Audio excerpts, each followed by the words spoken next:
अस्सलाम वालेकुम स्टूडेंट्स। दुरूद पाक पढ़ लें, उसके बाद हम अपना आज का लेक्चर स्टार्ट करते हैं।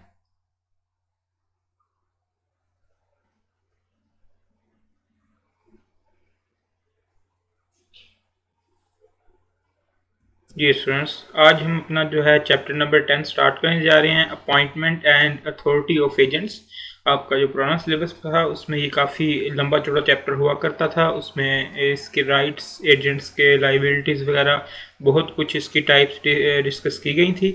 अब ये बहुत ही जो है वो शॉर्ट सा चैप्टर है, इसलिए हम इसको एक ही दिन में, एक ही लेक्चर में अपने में इसको कंप्लीट कर रहे होंगे। अपॉइंटमेंट ऑफ एजेंट्स और अथॉरिटी ऑफ एजेंट्स, इसके दो मेन टॉपिक्स हैं और इसके क्वेश्चन जो आपका आई कैप स्टडी टेक्स्ट है, इसमें किसी किस्म का कोई क्वेश्चन नहीं दिया हुआ। हम पास पेपर के हवाले से इसके 3 से 4 क्वेश्चन जो हैं वो देख रहे होंगे। स्टार्ट करते हैं अपना टॉपिक आज का, अपॉइंटमेंट ऑफ एजेंट्स। एजेंट्स की अपॉइंटमेंट, नाम से जाहिर है कि एजेंट्स को किस तरह से अपॉइंट किया जाता है, कौन कौन एजेंट होता है, उसकी डेफिनेशन क्या होती है, ये सारा कुछ हम अपॉइंटमेंट ऑफ एजेंट्स में देख रहे होंगे। सबसे पहले तो डेफिनेशन, आपको एजेंट्स का नाम सुन के क्या क्या चीज़ ज़हन में आती है? अगर तो आप पहली बार जो है वो बिजनेस लॉ पढ़ रहे हैं तो ओबियसली आपके जहन में आ रहा होगा कि आपने कई बार सुना होगा एजेंसी के एजेंट्स, हमारे पाकिस्तानी जो इंटेलिजेंस एजेंसी है ISI का एजेंट, इस तरह बहुत सारी चीज़ें इस हवाले से आप लोगों ने सुन रखी होंगी। इसकी डेफिनेशन भी बिल्कुल वही है। जिस तरह से ISI के एजेंट है, इसी तरह से कोई भी अथॉरिटी अपना एजेंट जो है वो अपॉइंट कर सकती है। और जो अथॉरिटी अपना एजेंट अपॉइंट कर रही होगी, जो भी पर्सन अपना एजेंट अपॉइंट कर रहा होगा, उसको हम प्रिंसिपल कह रहे होंगे। जो अपॉइंट कर रहा होगा ऑब्वियसली वो तो एजेंट है ही है, लेकिन जो इंसान अपॉइंट कर रहा होगा, जो अथॉरिटी अपॉइंट कर रही होगी, उसको हम प्रिंसिपल कह रहे होंगे। आपने, जैसे मैंने आपसे बात की कि इंटेलिजेंस एजेंसी का एजेंट, तो वो एजेंट जो भी काम करता है, तो ये थोड़ी कहा जाता है कि भाई इस एजेंट ने काम किया। मैं अभी आपसे सिलेबस के हवाले से कोई डिस्कशन नहीं कर रहा, हम अभी जनरल बातें कर रहे हैं ताकि एक स्ट्रक्चर सा हमारे जहन में बन जाए। पहले ही हमने बात की कि कोई भी अथॉरिटी, कोई भी इंसान किसी को भी अपना एजेंट जो है वो अपॉइंट कर रहा होता है। फॉर एग्जांपल हमने सुना हुआ है इंटेलिजेंस एजेंसी जो है हमारी ISI, इसका एजेंट है। वो एजेंट जो भी काम कर रहा होता है, हम ये थोड़ी कह रहे होते हैं भी एजेंट का नाम लेके कि फलां बंदे ने ये काम किया, फलां मिस्टर ने ये काम किया। हम ये कह रहे होते हैं ना कि ये काम ISI ने किया। ऐसे ही है ना, जब एजेंट काम कर रहा होता है तो हम एजेंट का नाम यूज नहीं हो रहा होता, जो काम उससे करवा रहा है उसका नाम यूज हो रहा होता है। बिल्कुल यही कंसेप्ट इसमें है। तो इन कंसेप्ट्स को हम बारी बारी एक्सप्लोर करते हैं इनको। सबसे पहले डेफिनेशन की बात करते हैं agent. An agent is a person employed to do any act for another और to represent another in dealings with the third person. Agent एक ऐसा इंसान है जिसे कोई भी दूसरा इंसान हायर करता है, एक ऐसा पर्सन जिसको कोई भी दूसरा पर्सन हायर करता है, और वो पर्सन क्या कर रहा होता है, उस दूसरे पर्सन को रिप्रेजेंट कर रहा होता है थर्ड पर्सन के साथ डीलिंग के अंदर। ठीक हो गया? थर्ड पर्सन के साथ जितनी भी डीलिंग्स हो रही होती हैं, उसमें वो पर्सन जिसको एजेंट अपॉइंट किया हुआ है, वो अपने प्रिंसिपल को, जिसने एजेंट अपॉइंट किया है, उसको रिप्रेजेंट कर रहा होता है। अ पर्सन फॉर हुम सच एक्ट इज डन, ये जिस तरह के काम एजेंट जिस बंदे के लिए कर रहा होता है, जिसने उसको एजेंट अपॉइंट किया होता है, और who is so represented is called principal, उसको हम प्रिंसिपल का नाम देते हैं। ठीक है? इसके बाद ये तो सिंपल डेफिनेशन थी, एजेंट क्या होता है, प्रिंसिपल क्या होता है। इसके बाद हम इसकी एनालिसिस करते हैं, थोड़ा सा इसको एक्सप्लोर करते हैं इसकी डेफिनेशंस को। ऑल टाइप ऑफ बिजनेसेस में यूज एजेंट्स, किसी भी किस्म का कोई भी बिजनेस अपना जो है वो एजेंट रख सकता है। फॉर एग्जांपल, मोस्टली आप लोगों ने इंश्योरेंस एजेंट के साथ आप लोगों का पला पड़ा होगा कि इंश्योरेंस के हवाले से एक आदमी आता है आपके पास कुछ पॉलिसीज़ लेके, वो आप लोगों को पॉलिसीज़ जो है अपनी एक्सप्लेन करता है। भी हमारे पास हेल्थ इंश्योरेंस, इस तरह की हेल्थ इंश्योरेंस है, हमारे पास सब्जेक्ट्स की इंश्योरेंस है, आपकी गाड़ी टूट जाए तो हम इसको रिपेयर करवा के देंगे, इस पर जितना खर्चा होगा वो करेंगे, या आपकी जो नई गाड़ी है वो भी हमारी कंपनी आपको लेके देगी। वो जितने भी बातें कर रहा होता है वो अपने खुद से नहीं कर रहा होता, वो तो बेचारा 10-15 हज़ार रुपये पे काम कर रहा होता है इस कंपनी में। वो सारा on behalf of the company कर रहा होता है, मतलब वो उस कंपनी का एज एन एजेंट काम कर रहा होता है। वो उस कंपनी के बिहाफ पे आपसे जितने भी डीलिंग्स कर रहा होता है उस कंपनी के बिहाफ पे कर रहा होता है। कंपनी उसकी प्रिंसिपल होती है, वो प्रिंसिपल उसका एजेंट होता है। और आजकल के जितने भी बिजनेसेस हैं इसमें तो ये कॉमन सी बात है कि एजेंट को एम्प्लॉय करना, कोई भी मालिक या कोई भी कंपनी कभी किसी के पास खुद जाके अपना काम नहीं कर रही होती। उन नीचे जिन्हें हम मुलाजम कहते हैं, जिनको सैलरी पे कमीशन पे रखा होता है, वो सारे लोग उनके बिहाफ पे जाके कई काम कर रहे होते हैं। जैसे कंपनी है, कंपनी में कई सारे डिपार्टमेंट्स होते हैं। मार्केटिंग डिपार्टमेंट मार्केटिंग कर रहा है, लोगों तक जो कंपनी की प्रोडक्ट्स है उनकी इन्फॉर्मेशन पहुंचा रहा है। सेल्स डिपार्टमेंट सेल कर रहा है। कंपनी खुद जाके सेल नहीं कर रही, वो सारे कंपनी के एज एन एजेंट काम कर रहे होते हैं। तो यही चीज एनालिसिस में है। All types of businesses may use agents, and an agent is a person who acts on behalf of someone else to arrange a transaction with a third party। किसी भी थर्ड पार्टी के साथ transaction कर रहा होता है तो वो एजेंट किसी और इंसान को रिप्रेजेंट कर रहा होता है।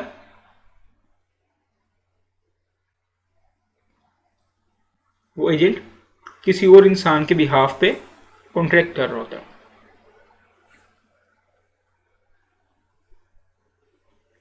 ये चीज़ मेन एनालिसिस में है।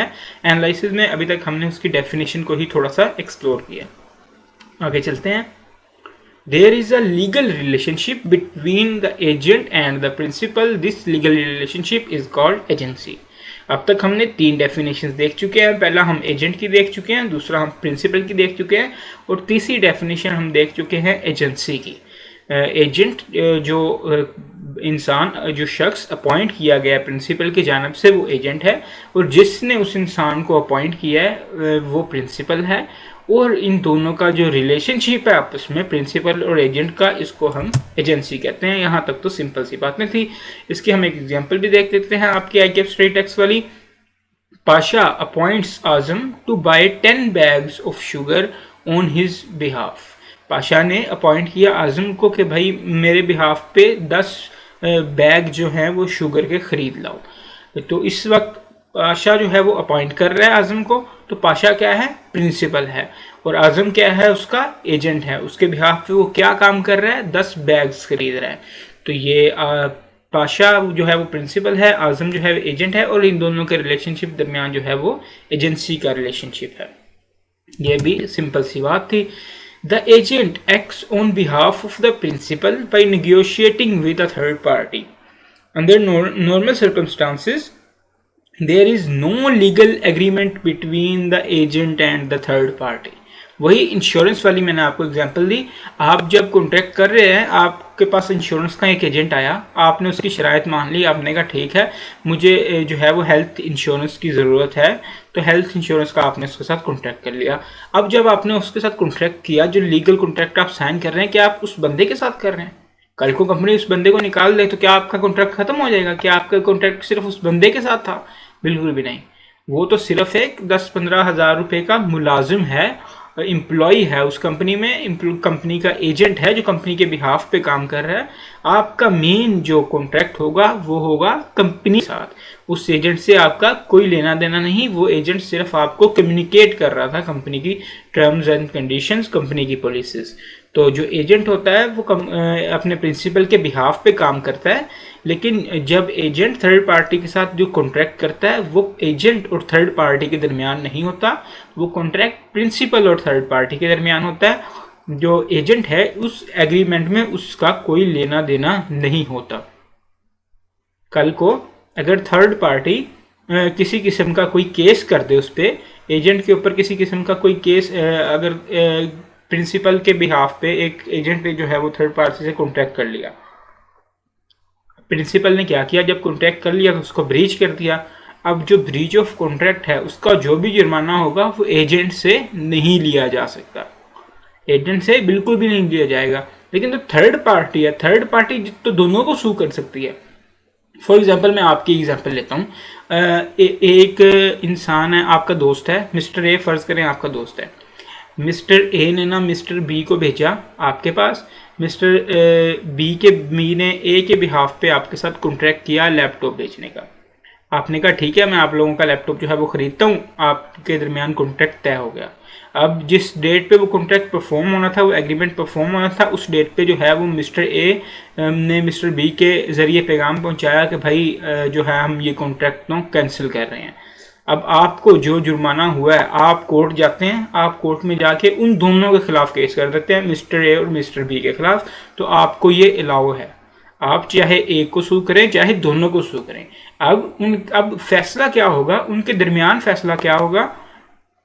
मिस्टर बी कहेगा मैं तो एक एजेंट था, मैं प्रिंसिपल के बेस पे काम कर रहा था, पकड़ा, अदालत प्रिंसिपल को जाएगा। जो जुर्माना अदालत आपको लेके देगी वो प्रिंसिपल से लेके देगी, लेकिन आपके पास खुली आज़ादी है, आप चाहे जिसके मर्जी अगेंस्ट मुकदमा करें, लेकिन लायबल जो है वो एजेंट नहीं होगा। लायबल कौन होगा? प्रिंसिपल ही होगा। इसको आप थोड़ा सा पढ़ लें, यही चीज़ बिल्कुल यहाँ पे लिखी हुई है। हम साथ पढ़ते हैं, the agent acts on behalf of principal by negotiating with a third party under normal circumstances. There is no legal agreement between the agent and the third party. Agent और थर्ड पार्टी के दरमियान भी किसी किस्म का कोई legal agreement नहीं होगा। ये चीज़ें मैं आपको बहुत ही ध्यान से जो है वो समझा रहा हूँ, इनको आपने समझना है, समझ के आगे चलना है। इसकी वजह यह है कि ये जो चैप्टर है, अगला जो आपके पार्टनरशिप एक्ट के 3 चैप्टर हैं, उनमें इस चैप्टर के जो कंसेप्ट्स हैं उसकी बहुत ज़्यादा अहमियत है। जितना अच्छा आपको ये चैप्टर आता होगा, आप इतना अच्छा उन 3 चैप्टर्स को टैकल कर पाएंगे।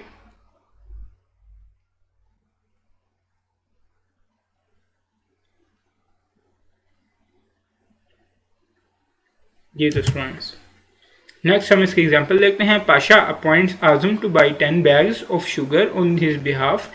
If in pursuance of contract of agency Azam finalises a deal to purchase the bags of sugar from Tariq, a wholesale dealer in sugar on credit on the behalf of Pasha. There is no legal agreement between Azam and Tariq. जो पाशा है उसने आज़म को अपना जो है वो agent appoint किया और उसे कहा भी 10 बैग जो हैं वो शुगर के ख़रीद लाओ। उसने तारिक के साथ कॉन्ट्रैक्ट किया, उसने कहा भाई उधार पे मुझे ना 10 बैग्स ऑफ शुगर दे दो, मैं पाशा का एजेंट हूँ। उसने पाशा के बिहाफ पे कॉन्ट्रैक्ट कर लिया। अब जब वो डिफ़ॉल्ट कर गया या अगर कोई भी किस्म के लीगल कंसिक्वेंसेस का सामना करना पड़ा तो वो प्रिंसिपल को करना पड़ेगा। क्यों? क्योंकि there is no legal agreement between Azam and Tariq. Azam and Tariq के दरमियान कोई लीगल एग्रीमेंट नहीं हुआ, लीगल एग्रीमेंट प्रिंसिपल के साथ हुआ है। तो ये कंसेप्ट आपने जो है वो अपने जहन में रखने हैं, इनको अपने जहन में बिठाना है। However, the agent may negotiate the terms of a contract between the principal and the third party. Whether contract is made, it is between the principal and third party.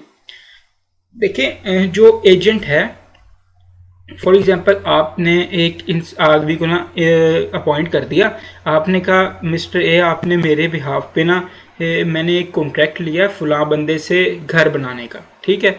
Mister A आपने मेरे behalf पे वो घर जाके बनाना है। अब mister A आपका agent है, आपने उसे घर बनाने का कॉन्ट्रैक्ट दे दिया।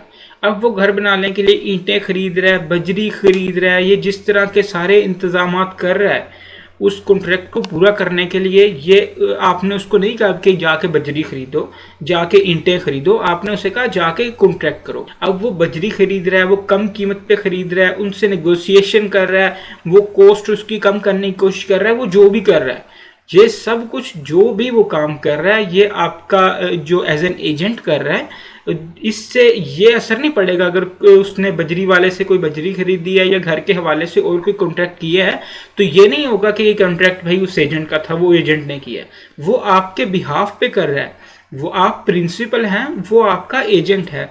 तो जो भी किसी किस्म की वो चीज़ें कर रहा है, कोई भी वो निगोशिएशंस कर रहा है उस घर को बनाने के लिए, वो सारे आपके बिहाफ पे कर रहा है, वो सारी जिम्मेदारी जो है वो आप पे पड़ेगी। हर तरह से प्रिंसिपल जो है वो एजेंट के कामों के लिए लायबल होगा।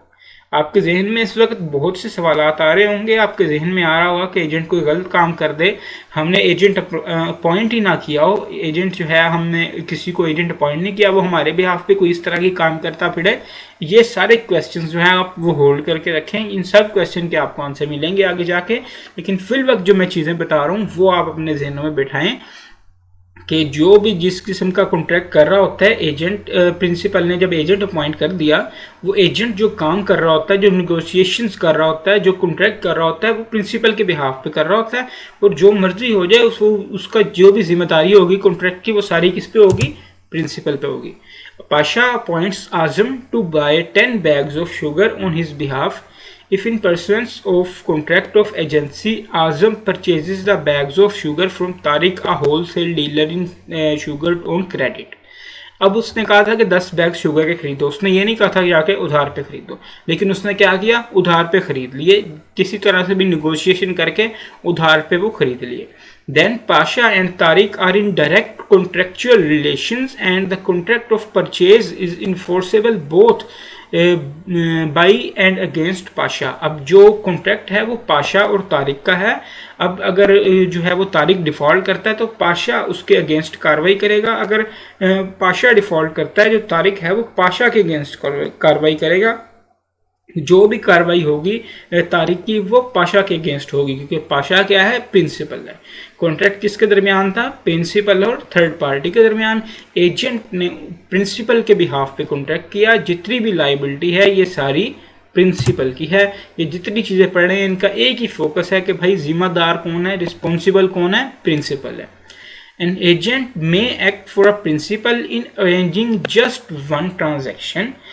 एजेंट जो है वो इस तरह भी प्रिंसिपल एजेंट को अपॉइंट कर सकता है, भाई ये मेरा एजेंट है सिर्फ ये 10 बैग्स ऑफ शुगर खरीदने के लिए, बस इसके अलावा किसी काम के लिए मेरा एजेंट नहीं है, वो सिर्फ जाके 10 बैग ऑफ शुगर खरीदेगा। However it is common in business for an agent to act regularly on behalf of principal. लेकिन ज़्यादातर मोस्ट कॉमनली ऐसे ही हो रहा होता है कि एजेंट अपॉइंट किए एक ट्रांजेक्शन के लिए नहीं, वो कंप्लीट एक प्रोसेस के थ्रू वो पूरा काम कर रहा होता है, कंप्लीट वो जो है वो सारे कुछ में डील कर रहा होता है। जैसे आप इंश्योरेंस कंपनी की एग्जांपल लें, वो जो इंश्योरेंस एजेंट है वो आपके पास भी आया, आपके दोस्त के पास भी गया, वो किसी और बंदे के पास भी जाएगा, किसी और बंदे के पास भी जाएगा, वो बहुत सारे इंश्योरेंस की कॉन्ट्रैक्ट कर रहा होगा, वो सैलरी पे रखा हुआ होगा उन्होंने बंदा 1 माह के लिए, 2 माह के लिए, 1 साल के लिए, 3-3 साल, 4-4 साल, तो बहुत सारी जितना भी टाइम है वो बहुत सारी ट्रांजैक्शन कर रहे होते हैं। ज़्यादातर एजेंट्स रेगुलरली ट्रांजैक्शन कर रहे होते हैं अपने प्रिंसिपल के बिहाफ पे, arranging large numbers of different business transaction and contracts. बिल्कुल यही बात इसने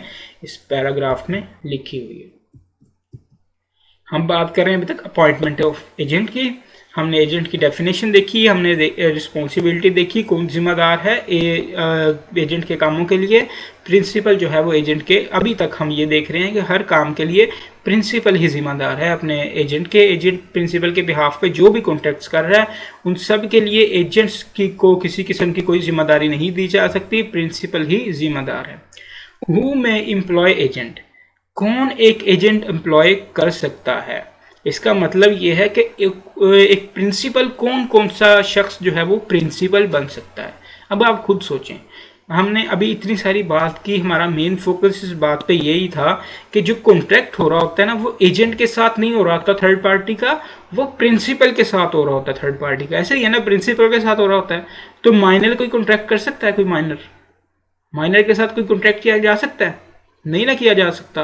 माइनर के साथ कॉन्ट्रैक्ट जो है वो वॉइड एबी इनिशियो है। किसी स्पेसिफिक इडियट के साथ कॉन्ट्रैक्ट किया जा सकता है? अनसाउंड माइंड का जो बंदा हो, जो पागल इंसान हो, उसके साथ कॉन्ट्रैक्ट किया जा सकता है? नहीं किया जा सकता।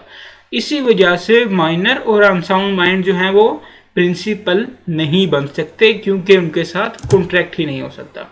Who may employ an agent, एक प्रिंसिपल कौन बन सकता है? Any person who is of the age of majority, जो मेजर है, माइनर नहीं है, टू द लॉ के मुताबिक, to which he is subject, and who is of sound mind, जो साउंड माइंड का बंदा है और जो मेजर है, यानी कि जो माइनर नहीं है और जो अनसाउंड नहीं है, वो अपने अंडर एजेंट रख सकता है, वो एक प्रिंसिपल बन सकता है। इस चीज़ को आपने अच्छी तरह ज़हन नशी कर लेना। ये एमसीक्यूज के हवाले से भी और छोटे जो 2 नंबर के क्वेश्चन होते हैं उसके हवाले से भी बहुत ज़्यादा इम्पोर्टेंट चीज़ है।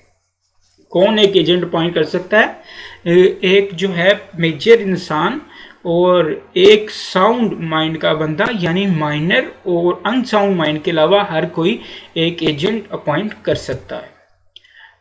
इसकी एग्जाम्पल देखते हैं। Parveen 25 years old employed Azam 36 years old as her agent to finalise a business deal with Tariq. उसने कहा बिजनेस डील करनी थी तारिक के साथ, तो परवीन ने एक आजम को जो है वो एजेंट एम्प्लॉय कर लिया। दोनों की एज देखें आप, दोनों ही मेजर नज़र आ रहे हैं। Azam made the contract on behalf of Parveen with Tariq, तो आजम ने उसके बिहाफ पे कॉन्ट्रैक्ट कर लिया। Parveen and Tariq can enforce the contract against each other. अब वो कॉन्ट्रैक्ट जो है वो वैलिड है, वो दोनों एक दूसरे के खिलाफ कॉन्ट्रैक्ट जो है वो इन्फोर्स कर सकते हैं। लेकिन अगर यहाँ पे माइनर होता, प्रिंसिपल जो है वो माइनर होता, मारिया 17 ईयर्स ओल्ड, हमने पढ़ा हुआ है माइनर का क्राइटेरिया क्या होता है, कौन माइनर होता है, दोबारा से आपको बताने की जरूरत नहीं है, फर्स्ट चैप्टर में हम पढ़ के आए हैं। मारिया 17 ईयर्स ओल्ड, इसकी उम्र 17 साल है, तो ऑब्वियसली वो माइनर है। Employed Azam 36 years old as her agent to finalise a business deal with Tariq. Azam made the contract on behalf of Maria with Tariq. Azam ने जो है वो कॉन्ट्रैक्ट कर लिया मारिया के बिहाफ पे, हालांकि मारिया जो थी वो माइनर थी। Maria is not allowed to employ an agent under the law. Law के मुताबिक मारिया कोई भी एजेंट एम्प्लॉय नहीं कर सकती, वो प्रिंसिपल नहीं बन सकती। Tariq can not enforce the contract against Maria but may enforce against Azam. Tariq जो है वो कॉन्ट्रैक्ट मारिया के अगेंस्ट इन्फोर्स नहीं कर सकता, आजम के अगेंस्ट इन्फोर्स कर सकता है कि भाई आपने क्यों उस बंदे का एजेंट बने जो कि एक माइनर थी। अब जो मेरा कॉन्ट्रैक्ट है वो आपके साथ है, क्योंकि एजेंसी का तो आपके और मारिया का रिलेशनशिप ही नहीं था, वो तो आपकी प्रिंसिपल थी ही नहीं, जो भी कुछ थे वो आप थे, आप लोगों का कोई एजेंसी का रिलेशनशिप नहीं था। जो मैंने कॉन्ट्रैक्ट्स किए वो आपके साथ किए हैं, आपको मैं सू करूंगा, अब आप पे मुकदमा करूंगा, आपके खिलाफ में प्रोसीडिंग करूंगा, मेरा जो नुकसान हुआ है उसकी भरपाई आपकी जिम्मेदारी होगी। तो ये सिंपल सी बात है। कौन एक एजेंट एम्प्लॉय कर सकता है, यानी कौन एक प्रिंसिपल बन सकता है, वो इंसान प्रिंसिपल बन सकता है जो मेजर है और साउंड माइंड है। माइनर और अनसाउंड माइंड जो है वो प्रिंसिपल नहीं बन सकते। अब बात करते हैं कौन एक एजेंट बन सकता है। एजेंट के साथ बेसिकली कि किसी किस्म का कॉन्ट्रैक्ट जो है वो नहीं हो रहा होता, तो एजेंट जो है वो कोई भी बन सकता है, चाहे वो अनसाउंड माइंड है, चाहे वो माइनर है, चाहे अनसाउंड माइंड है, चाहे कोई भी है, एजेंट कोई भी बन सकता है। क्यों? क्योंकि कॉन्ट्रैक्ट जो है, मेन कॉन्ट्रैक्ट तो प्रिंसिपल के साथ है, एजेंट के साथ थोड़ी है। जो भी डॉक्यूमेंट्स वगैरह साइन हो रहे हैं वो सारे प्रिंसिपल के नाम पे हो रहे हैं। प्रिंसिपल जो है वो कॉन्ट्रैक्ट इन्फोर्स कर रहा है, प्रिंसिपल के अगेंस्ट कॉन्ट्रैक्ट इन्फोर्स हो रहा है, एजेंट का कोई लेना देना नहीं है, तो कोई भी इंसान जो है वो एजेंट बन सकता है। एक चीज़ आपको यहाँ पे क्लियर करता जाऊँ, जो एजेंट है ना, एजेंट वो प्रिंसिपल को जवाबदेह होता है अपने कामों का। दो जो किसी किस्म का कॉन्ट्रैक्ट जो हो रहा है वो प्रिंसिपल का और थर्ड पार्टी का हो रहा है, लेकिन प्रिंसिपल ने अगर एक एजेंट रखा हुआ है ना, तो एजेंट जो है वो प्रिंसिपल को अपने कामों का जवाबदेह होता है। उसकी जिम्मेदारी है कि वो प्रिंसिपल को जवाब दे। फॉर एग्जांपल इंश्योरेंस कंपनी का, जिस तरह मैंने बात की, इंश्योरेंस कंपनी का एक बंदा आपके पास आता है, वो आके इंश्योरेंस आपके साथ कॉन्टैक्ट करके चला जाता है, तो उसकी इजारादारी बिल्कुल भी नहीं है इंश्योरेंस के उस बंदे की, वो जाके कंपनी को जवाब देगा। कंपनी के सीईओ को कहेगा सर मैंने इतनी इंश्योरेंस जो है वो की हैं, आज इतनी मेरी बनती थी, इतना मुझे टारगेट मिला, मैंने इतना टारगेट अपना अचीव किया। सीईओ उससे क्वेश्चनिंग करेगा आपने अपना टारगेट क्यों कम अचीव किया, अगर कम अचीव किया तो इसकी वजूहात बताएं, वो उसको निकाल भी सकता है। जो एजेंट है वो प्रिंसिपल को जवाबदेह होता है, हर मामले में जवाबदेह होता है। अगर एजेंट, हम आगे जाके बात पढ़ेंगे, एजेंट की जो अथॉरिटी है उससे अगर वो बढ़ रहा हो एजेंट तब क्या हो रहा होता है, लेकिन फिल वक्त जो आपके समझने की बात है, जो कॉन्ट्रैक्ट होता है एजेंसी के थ्रू, एजेंट के थ्रू जो कॉन्ट्रैक्ट होता है वो प्रिंसिपल के साथ ही कॉन्ट्रैक्ट होता है। जितनी लीगल ऑब्लिगेशंस होती हैं वो सारी प्रिंसिपल की होती हैं। ऐसा समझा जाता है जैसे प्रिंसिपल खुद ही थर्ड पार्टी के साथ कॉन्ट्रैक्ट कर रहा है, लेकिन एजेंट जो है वो प्रिंसिपल को जवाबदेह होता है। लेकिन इस केस में जब अगर माइनर को और अनसाउंड माइंड को एक एजेंट अपॉइंट कर दिया जाए, क्योंकि एजेंट तो हर कोई अपॉइंट हो सकता है, तो फिर वो माइनर और अनसाउंड माइंड से वो जवाब तलब नहीं कर सकेगा प्रिंसिपल। क्यों? क्योंकि यार माइनर तो वैसे ही छोटा है, उसको अक्ल नहीं है, और जो वो अनसाउंड माइंड का पर्सन है उसको समझ वैसी चीज़ें नहीं आती, तो वो दो पर्सन जो हैं, एजेंट जो हैं, माइनर अनसाउंड माइंड, उन दोनों से प्रिंसिपल जो है वो जवाब तलबी नहीं कर सकता।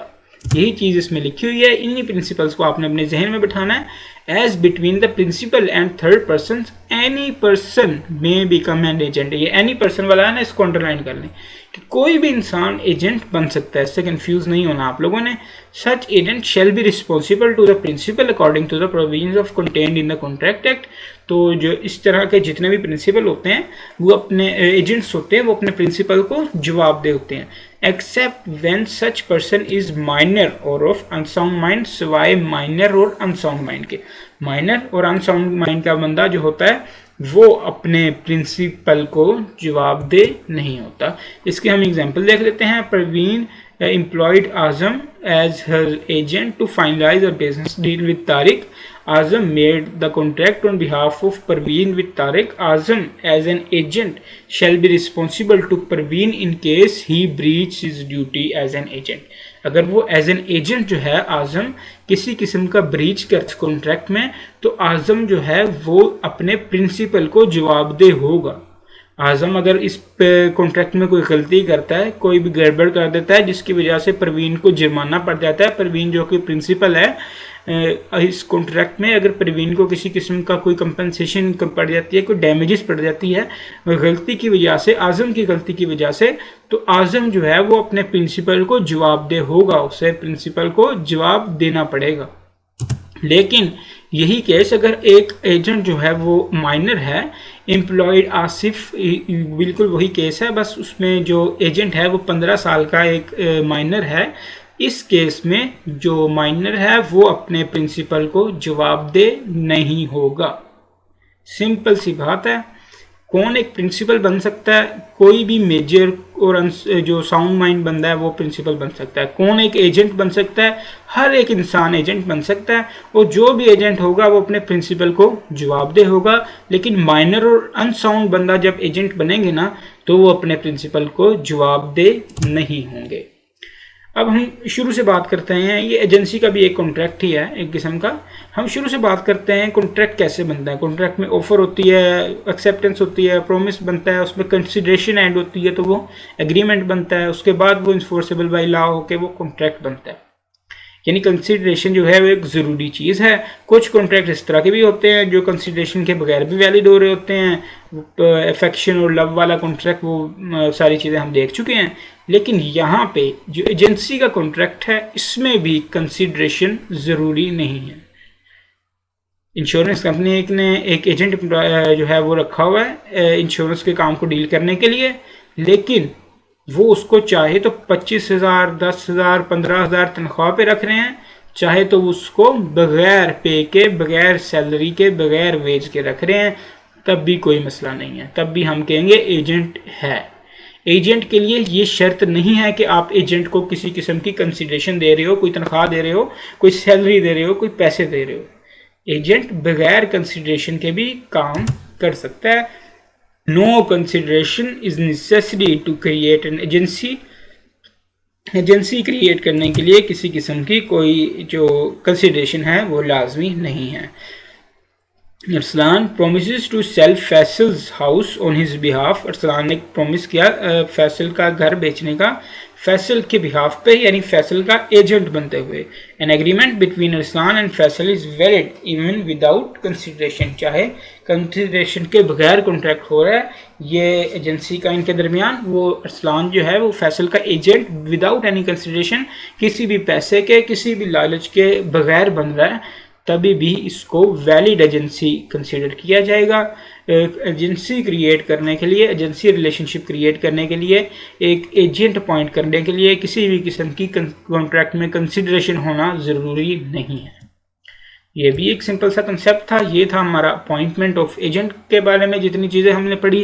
अब एजेंट को कौन अपॉइंट कर सकता है, प्रिंसिपल कौन हो सकता, प्रिंसिपल क्या होता है, एजेंट क्या होता है, एजेंसी क्या होती है, प्रिंसिपल कौन बन सकता है, एजेंट कौन बन सकता है, प्रिंसिपल कब रिस्पॉन्सिबल होता है, एजेंट कैसे कैसे रिस्पॉन्सिबल होता है, क्या किसी काम के लिए एजेंट भी रिस्पॉन्सिबल होता है, ये सारी चीज़ें हमने देखी। कंसिडरेशन किसी किस्म की कोई ज़रूरी नहीं है। अब हम एजेंट की बात करते हैं। एजेंट के पास क्या अथॉरिटी होती है? अभी तक तो हम यही चीज़ें देखते आ रहे हैं ना कि जो है वो सारा कुछ प्रिंसिपल कर रहा है, जितनी भी जिम्मेदारी है वो सारी जिम्मेदारी प्रिंसिपल की है। थर्ड पार्टी के साथ जो भी कॉन्ट्रैक्ट हो रहा है वो सारा प्रिंसिपल के एजेंट के थ्रू हो रहा है, लेकिन बिहाफ पे प्रिंसिपल के हो रहा है। कॉन्ट्रैक्ट में जो चीज़ लिखी जाएगी वो प्रिंसिपल का नाम लिखा जाएगा। ब्रीच ऑफ कॉन्ट्रैक्ट में जो है वो प्रिंसिपल ही डैमेजेस पे कर रहा होगा, दूसरी पार्टी को भी प्रिंसिपल ही सू कर रहा होगा। लेकिन दूसरी पार्टी जो है थर्ड पार्टी, जिसके साथ किसी किस्म का अगर कोई गलत मामला हो जाता है तो उसने मुकदमा करना है, तो वो दोनों पे मुकदमा तो दोनों पे कर सकती है, जिस पे चाहे मर्जी मुकदमा करे, ये उसका लीगल राइट है।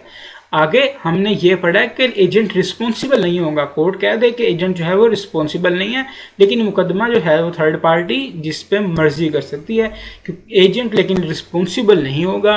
कोर्ट ये फैसला करेगी कि एजेंट जो है वो रिस्पॉन्सिबल नहीं है, या आर्बिट्रेटर या जो भी फैसला करेगा, फैसला यही होगा कि एजेंट जो है वो रिस्पॉन्सिबल नहीं है। इस केस में से एजेंट का नाम निकलना जाए, उसने तो बस अपने प्रिंसिपल के बिहाफ पे काम किया है, तो एजेंट जो है वो रिस्पॉन्सिबल नहीं होता, सीधा प्रिंसिपल जो है वो रिस्पॉन्सिबल होता है।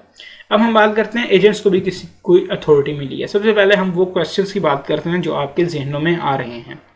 Legal issue with agency relationships. कुछ लीगल इश्यूज हो सकते हैं एजेंसी रिलेशनशिप में, जो हमारे जहनों में चीज़ें आती हैं। क्या चीज़ आती है? सबसे पहले चीज़ आती है, a person might claim to act on behalf of a principal and a third party might enter into an agreement believing the contract to be with P यानी principal, however P might deny that principal is in fact his agent.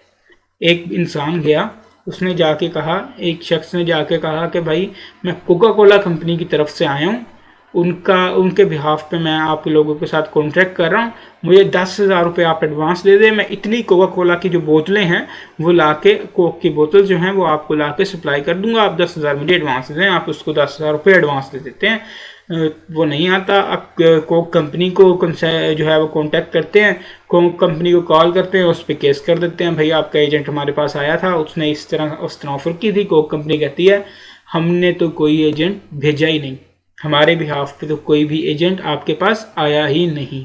तो ये एक legal issue हो सकता है कि कोई ऐसा इंसान, कोई ऐसा एजेंट जो है वो केस का जो है वो कॉन्ट्रैक्ट कर ले अपने प्रिंसिपल के बिहाफ पे, और प्रिंसिपल आगे से डिनाई कर दे कि ये तो मेरा एजेंट है ही नहीं। इस केस में क्या होगा? और एक और इस तरह का क्वेश्चन हमारे पास अराइज हो सकता है कि प्रिंसिपल ने अगर कोई एजेंट जो है वो अपॉइंट किया हुआ है, उस एजेंट को कहा है कि आपने ना जो मेरा एक इतना बड़ा बिजनेस है, फॉर एग्जांपल एक कंपनी की हम एग्जांपल लेते हैं, कंपनी में बहुत सारे डिपार्टमेंट्स होते हैं, मार्केटिंग डिपार्टमेंट होता है, सेल्स डिपार्टमेंट होता है, एचआर डिपार्टमेंट होता है, काफ़ी सारे डिपार्टमेंट्स होते हैं, सबका अपना अपना काम होता है। जो मार्केटिंग मैनेजर है वो सिर्फ मार्केटिंग वाले कामों से डील करता है, वो सेल्स वाले कामों से डील नहीं करता, उसका काम सिर्फ मार्केटिंग करना होता है। अब कंपनी ने उसको अथॉरिटी दी हुई है कि सिर्फ आपने मार्केटिंग के शोबे में रह के काम करना है। अगर कोई वो इस तरह का कॉन्ट्रैक्ट कर ले जो सेल्स से रिलेटेड है, तो क्या होगा? वो अपनी अथॉरिटी से एक्सीड कर जाए, वो अपनी अथॉरिटी से बढ़ जाए। उसका काम फाइनेंस डिपार्टमेंट में नहीं है, लोन लेना उसका काम नहीं है, मार्केटिंग मैनेजर कंपनी के बिहाफ पे जाके लोन ले रहा हो तो क्या होगा? इस तरह की चीज़ें हो सकती हैं। दो क्वेश्चन जो है मेन वो हमारे अराइज हुए हैं।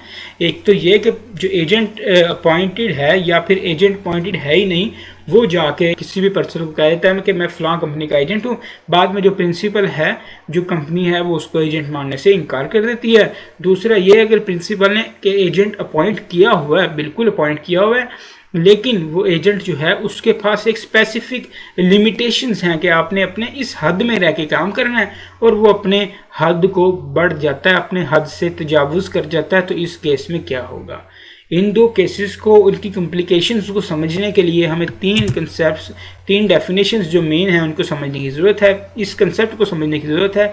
ये कंसेप्ट क्या है? The principal is liable to third party when agent has authority, whether that authority is express or implied, or whether that authority is actual or apparent. ये तीन चार कंसेप्ट है जिन्हें हमें समझने की ज़रूरत है। इसमें जो एक्चुअल वाली बात है वो तो हमें पता है। एक्चुअल का मतलब है हकीकी, कि वाकई ही एजेंट जो है वो एजेंट है और प्रिंसिपल प्रिंसिपल है, हकीकी अथॉरिटी है, तब तो प्रिंसिपल लाइबल हो जाएगा। तब तो प्रिंसिपल, हमें कोई शक की गुंजाइश नहीं, प्रिंसिपल लायबल हो जाएगा। अब ये एक्सप्रेस अथॉरिटी क्या होती है, इम्प्लाइड अथॉरिटी क्या होती है और अपेरेंट अथॉरिटी क्या होती है, इसका हमको नहीं पता। ये हम चीज़ें तीनों डिस्कस करेंगे और यही तीनों चीज़ें हमारी अब जो मेन है वो रह गई हैं और हमारा चैप्टर कंप्लीट हो जाएगा। दोबारा से ये बात को देखते हैं। The principal is liable to third party when agent has authority. Principal third party के साथ तब लायबल है जब एजेंट के पास अथॉरिटी है, उसने एजेंट को अथॉरिटी दी हुई है, एजेंट के पास अथॉरिटी है। किस किस किस्म की अथॉरिटी है, एक्सप्रेस अथॉरिटी है, एम्प्लॉयड अथॉरिटी है, एक्चुअल अथॉरिटी है या अपेरेंट अथॉरिटी है। कोई भी अथॉरिटी एजेंट के पास है तब प्रिंसिपल जो है वो लायबल है थर्ड पार्टी के हवाले से। अब ये अथॉरिटीज़ क्या होती हैं, इनको हम देखते हैं। सबसे पहले एक्सप्रेस अथॉरिटी। एजेंट के पास एक्सप्रेस अथॉरिटी कैसे हो सकती है? एक्सप्रेस अथॉरिटी उसकी हो सकती है, आपको याद है हमने ऑफर एंड एक्सेप्टेंस वाले चैप्टर में जो है वो बात की थी। ऑफर किस किस तरह से हो सकती है, एम्प्लॉयड ऑफर हो सकती है और by spoken words, by written words, by words वो ऑफर हो सकती है। यहाँ पे भी बिल्कुल वही कंसेप्ट है, एक्सप्रेस और एम्प्लॉयड अथॉरिटी का बिल्कुल सेम कंसेप्ट है। जिनको वो ऑफर वाली चीज़ें याद है ना, ऑफर वाली ये चीज़ याद है, एम्प्लॉयड अथॉरिटी कैसी होती है, एम्प्लॉयड ऑफर कैसी होती है और ये एक्सप्रेस ऑफर किस तरह से होती है, उनको तो ये बड़ी आसानी से समझ आ जाएगा, बाकियों को भी समझ आ जाएगा। क्योंकि इस पर मैं डिटेल से बात करूँगा इर्रिस्पेक्टिव ऑफ पीछे आपने क्या चीज़ पढ़ चुके हैं आप लोग। एक्सप्रेस अथॉरिटी जो होती है ना वो होती है बाय वर्ड्स, बाय रिटन या भी किसी भी तरह से जाहिर करके वो अथॉरिटी होती है। The authority of an agent may be expressed and authority is said to be express when it is given by words spoken और रिटन। वर्ड्स के साथ दी गई है, चाहे बोल के चाहे लिख के। एक एजेंट को प्रिंसिपल अपने साइन करके एक डॉक्यूमेंट दे देता है जिसका मतलब है कि ये बंदा मेरा एजेंट है। अब वो जिसके पास जाता है वो कॉन्ट्रैक्ट लेके, वो पेज लेके जाता है, वो पेपर लेके जाता है, वो कहता है ये देखो मैं इस बंदे का एजेंट हूँ, मैं इस कंपनी का एजेंट हूँ, मैं इस कंपनी की तरफ से आया हूँ, आप मेरे साथ कॉन्ट्रैक्ट कर लो। ये होगी एक्सप्रेस अथॉरिटी। या फिर प्रिंसिपल जो है उसने बोल के ऐलान करवा दिया। आजकल तो यूट्यूब का दौर है, टीवी मीडिया का दौर है, उसने ऐड चला दिया। उस कंपनी का जो मालिक है वो खड़ा है, जो प्रिंसिपल है वो खड़ा है, वो प्रिंसिपल खड़ा होकर क्या बोल रहा है, वो बोल रहा है कि ये बंदा जो है ये मेरा एजेंट है, ये जितने कॉन्ट्रैक्ट्स करता है ये मेरे बिहाफ पे करता है। अब उसने बोल के उसको अपना एजेंट डिक्लेयर कर दिया। अब वो जिस बंदे के पास जाएगा उसको पहले से ही पता होगा कि भाई ये उस बंदे का एजेंट है, एक्सप्रेसली उस बंदे ने इसको अपना एजेंट अपॉइंट किया हुआ है। ठीक है, तो ये तो एक्सप्रेस अथॉरिटी होगी। अगर किसी एजेंट के पास एक्सप्रेस अथॉरिटी है तो प्रिंसिपल क्या होगा, लायबल होगा। एजेंट के काम के लिए प्रिंसिपल लायबल हो जाएगा अगर किसी के पास एक्सप्रेस अथॉरिटी है। इससे हमें उन दो क्वेश्चन के, वो जो लीगल क्वेश्चन अराइज हुए थे ना, उनके जवाब मिलेंगे कि अगर एजेंट जो है वो ऐसे ही जाके किसी को कह देता है कि मैं फला बंदे का प्रिंसिपल हूँ, फला बंदे का एजेंट हूँ, सॉरी मैं फला बंदे का एजेंट हूँ, तो उसके बिहाफ पे कॉन्टैक्ट कर रहा हूँ, तो क्या प्रिंसिपल लायबल होगा कि नहीं। या फिर अगर जो एजेंट है वो जाता है, वो किसी के साथ कॉन्ट्रैक्ट करता है और वो वाकई उस एजेंट है, लेकिन जो उसने उसे लिमिट दी हुई है कि इतनी इस हद में रह के आपने काम कर रहे हैं, वो हद से तजावुज कर जाता है, तो तब भी क्या प्रिंसिपल लायबल होगा कि नहीं होगा। हम इस क्वेश्चंस के आंसर्स तलाश कर रहे हैं। तो उसका पहला हमें आंसर ये मिला है कि अगर तो एक्सप्रेस अथॉरिटी है ना एजेंट के पास, चाहे वो स्पोकन वर्ड्स है या रिटन में है, अगर तो एक्सप्रेस अथॉरिटी है तो फिर वो जो एजेंट है उसका जो भी काम है उसके काम की बिहाफ पे प्रिंसिपल जो होगा वो लायबल होगा। इसी तरह की हम एग्जांपल देख लेते हैं। Paris appointed Azam as his agent to sell his house by a written power of attorney. Azam sold the house to Tariq. Azam had express authority and the transaction is binding on Paris.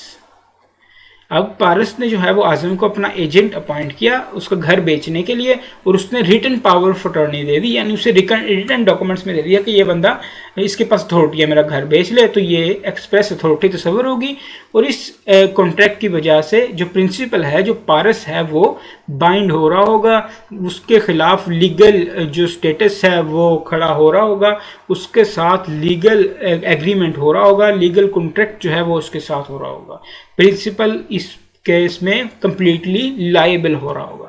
इसको हम express authority कहते हैं। इसी तरह की एक दो और एग्जांपल्स हैं, इस एग्जांपल्स को आप पढ़ लें। सिंपल सी एग्जांपल है एक्सप्रेस अथॉरिटी पे किस तरह से उसने बोल के और लिख के जो है वो उसको अपना एजेंट डिक्लेयर किया है। अब हम बात करते हैं इम्प्लॉयड अथॉरिटी पे। हमने जब इम्प्लॉयड ऑफर पे बात की थी ना, तो हमने कहा था ऐसी ऑफर जो बोल के ना दी गई हो, ना ही लिखे हुए अल्फाज में दी गई हो, वो अपने एक्ट से दी गई हो।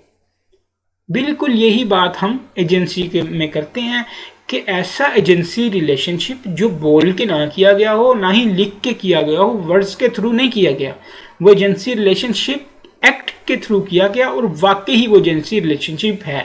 वो एक तो एक्ट के थ्रू किया गया। फॉर एग्जांपल क्या है, मिस्टर ए जो है वो मिस्टर बी का भाई है, ठीक है। जो मिस्टर ए और मिस्टर बी आपस में क्या है, भाई हैं। मिस्टर ए का एक बहुत बड़ा बिजनेस है। अब मिस्टर बी जो है ना, वो शुरू से ही ये काम करता आ रहा है, वो मिस्टर ए की जो बिजनेस है ना, उसकी जितनी भी इन्वेंट्री है वो लेके आता है, लोगों से खरीदता है।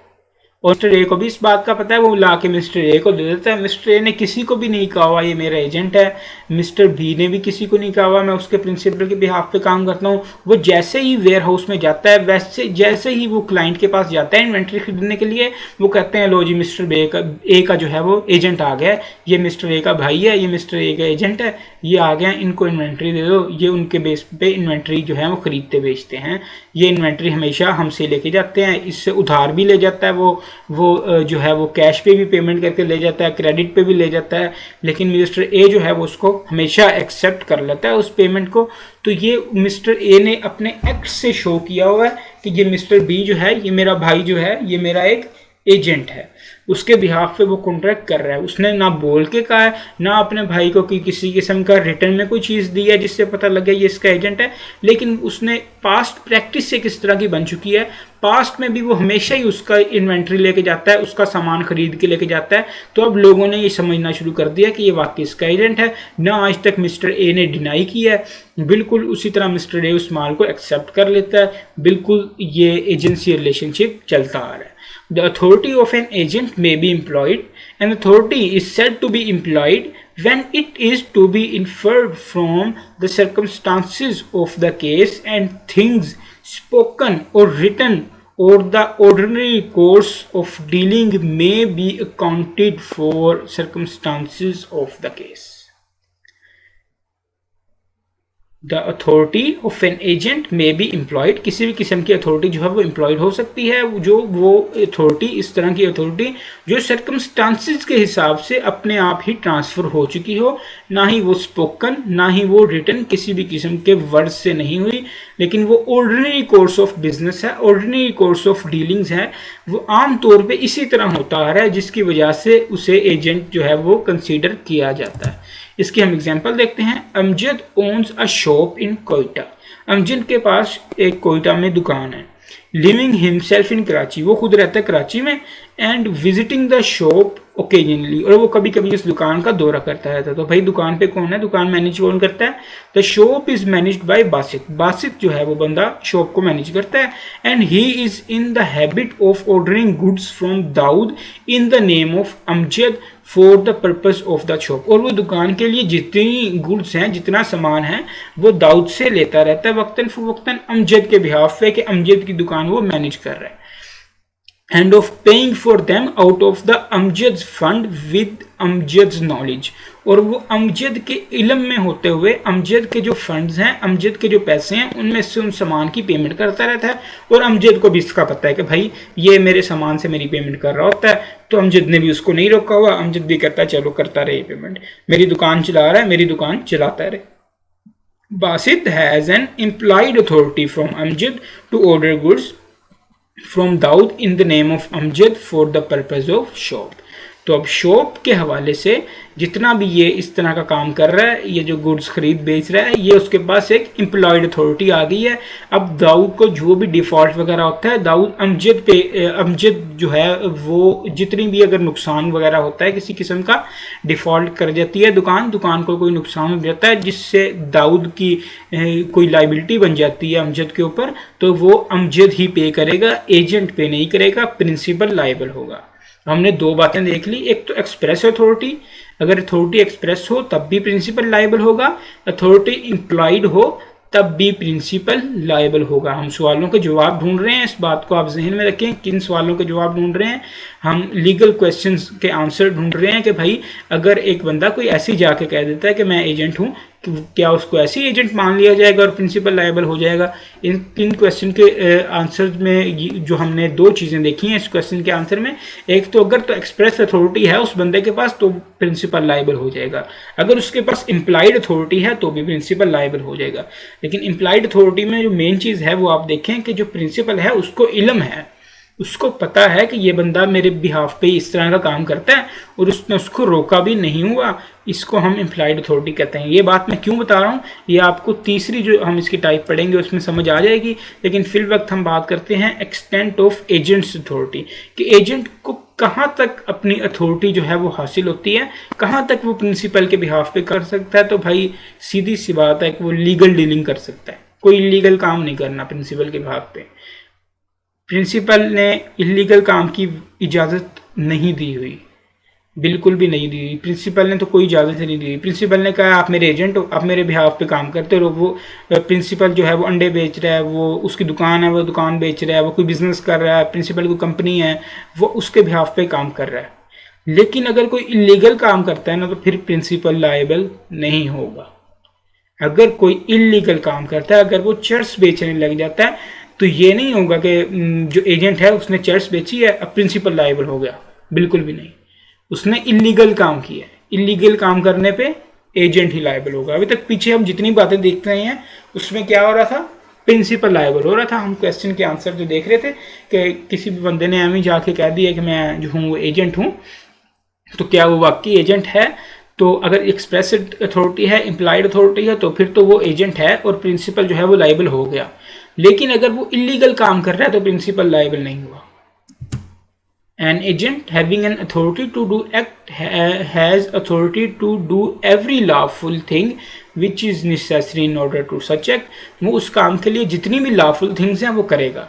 फॉर एग्जाम्पल मैंने एग्जाम्पल दी कि आप अपने दोस्त को कहते हो कि आप मेरे बिहाफ पे ना फलां घर जो है वो कंस्ट्रक्ट कर दो, मुझे वो कंस्ट्रक्शन का ऑर्डर मिला हुआ है। अब वो जितने भी लॉफुल काम करेगा, वो बजरी खरीदेगा उस घर को बनाने के लिए, वो लेंटर के लिए सरिया खरीदेगा, वो ईंटें खरीदेगा, वो मिट्टी खरीदेगा, वो सीमेंट खरीदेगा, ये सब कुछ आपके बिहाफ पे घर बनाने के लिए जो काम कर रहे हैं ये सारे लीगल काम है, ये बिल्कुल इसके लिए आप लायबल हो। लेकिन अगर वो चर्च खरीद लेता है, इसके बीच ओपियम खरीद लेता है, किसी भी किस्म का गैर कानूनी चीज़, वो असला खरीद लेता है, तो फिर वो आपके बिहाफ से निकल जाएगा। फिर उसने इलीगल काम किया है और इस इलीगल के काम में सिर्फ वही जिम्मेदार है, अनलेस के आपका भी बीच में हिस्सा हो। आपने भी कहा कि भाई यार थोड़ा असला खरीदते हैं, थोड़ी चर्च वगैरह खरीदते हैं, काफ़ी मुनाफा होगा, आपको तो तब पकड़ा जाएगा। लेकिन फिल वक्त रिस्पॉन्सिबल कौन है? एजेंट है, प्रिंसिपल जो है वो लायबल नहीं है। बिल्कुल इसी तरह की एग्जांपल दी हुई है। Anwar is employed by Parveen residing in London.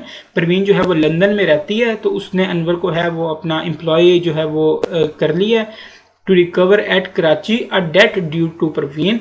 Parveen ने जो ड्यू डेट है उसको रिकवर करो कराची में।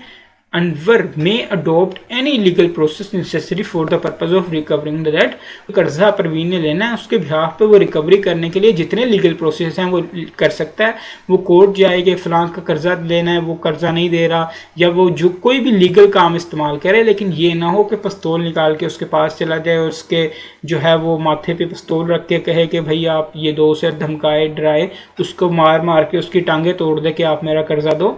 ये जो भी इलीगल काम होगा उसके लिए प्रिंसिपल रिस्पॉन्सिबल नहीं होगा, अनलेस प्रिंसिपल भी इसमें इन्वॉल्व हो, प्रिंसिपल ने भी उसको हायर किया हो कि उसको मार के ही उससे पैसे लेके आने हैं, वरना प्रिंसिपल जो है वो लायबल नहीं होगा किसी भी इलीगल काम के लिए।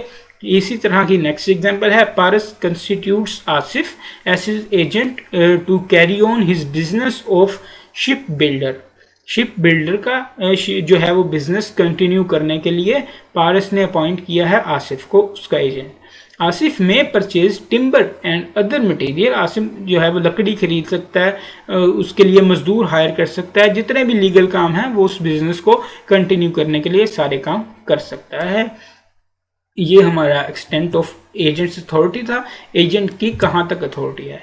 उसके बाद जो मेन कंसेप्ट है जिसकी वजह से जो डायरेक्टली रिलेटेड है इम्प्लाइड अथॉरिटी के साथ, वो है पेरेंट या ओस्टेंसिबल अथॉरिटी। अब इम्प्लाइड अथॉरिटी जो थी ना, इम्प्लाइड अथॉरिटी, उसमें तो वाकई ही एजेंसी रिलेशनशिप था। प्रिंसिपल को पता था कि एजेंट जो है वो मेरे बिहाफ पे काम कर रहा है, लेकिन उसने स्पोकन या रिटन किसी भी किस्म का कोई भी कॉन्ट्रैक्ट जो है वो एजेंट के साथ नहीं किया हुआ था, लेकिन एजेंट उसके बिहाफ पे काम कर रहा था, उसको भी पता था, वो उसे रोकता भी नहीं था, वो करने देता था। तो ये एक इम्प्लाइड अथॉरिटी थी। दोनों के जहनी एक यकजानियत के साथ वो काम हो रहा था, दोनों के जहन जो थे वो मिले हुए थे, यकता थे, दोनों को पता था क्या काम हो रहा है और वो काम हो रहा था। तो तब हम कह रहे थे कि जो प्रिंसिपल है वो लायबल है इम्प्लाइड अथॉरिटी के अंडर। अब पेरेंट अथॉरिटी की बात करते हैं। अब पेरेंट अथॉरिटी में ऐसा नहीं होता, प्रिंसिपल को नहीं पता, प्रिंसिपल ने एजेंट उसे अपॉइंट भी नहीं किया, ना स्पोकन वर्ड्स किया ना रिटन वर्ड्स किया है, ना ही प्रिंसिपल ने उसको जो है वो किसी भी इम्प्लाइडली तरीके से एजेंट अपॉइंट किया है, उसको किसी इम्प्लॉयड तरीके से एजेंट पॉइंट नहीं किया। मैं आपको इसकी एग्जांपल देखता हूँ। आपकी ना एक कंपनी है, ABC कंपनी है, आप उसके ओनर हैं, बल्कि पार्टनर्स हैं आपके साथ, आपके दो दोस्त जो आप लोगों के साथ रहते हैं ना, कोई भी आपके दो दोस्त आप अपने जहन में तस्वर कर लें, वो दो दोस्त आपके पार्टनर हैं।